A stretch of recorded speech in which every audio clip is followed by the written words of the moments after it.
बिहार विधान परिषद से जुलाई में 7 सीटें खाली हो रही है। इन 7 सीटों में सबसे अधिक सीट जेडीयू से खाली हो रही है।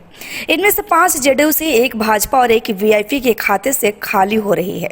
हालांकि वीआईपी संस्थापक मुकेश सहनी भी अभी भाजपा कोटे से ही विधान पार्षद है। जेडीयू से मोहम्मद कमर आलम, गुलाम रसूल, बलियावी, रणविजय कुमार सिंह, रोजीना नाजिस, सीपी सिन्हा रिटायर्ड हो रहे हैं। वहीं भाजपा कोटे के अर्जुन सहनी की सदस्यता खत्म हो रही है।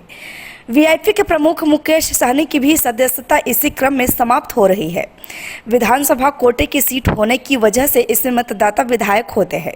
विधायकों की संख्या के हिसाब से दलों को सीटें मिलती है।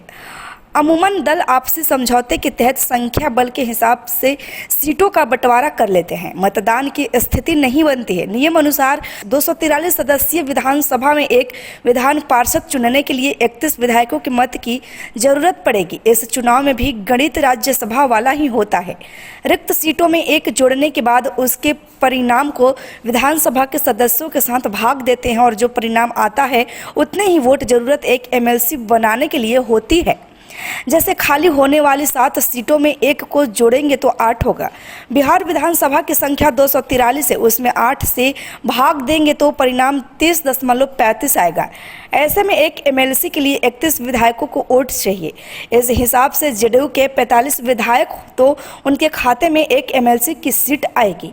वही बीजेपी के 77 है तो 2 एमएलसी इनको मिलेगा। आरजेडी के पास 76 विधायक है तो इनके खाते में 2 आएगा। तीसरे एमएलसी के लिए आरजेडी या फिर कांग्रेस प्रयास कर सकती है। वही एनडीए की तरफ से भी एक सीट पर दावा किया जा सकता है, क्योंकि बीजेपी के पास 15, जेडीयू के 14, हम के 4, एक निर्दलीय वोट अतिरिक्त वोट है, इसलिए चौथा एनडीए के खाते से ही जाएगा। इसके बावजूद जेडीयू की यदि एक सीट भी मिल जाती है तो भी 3 सीटों का नुकसान होगा।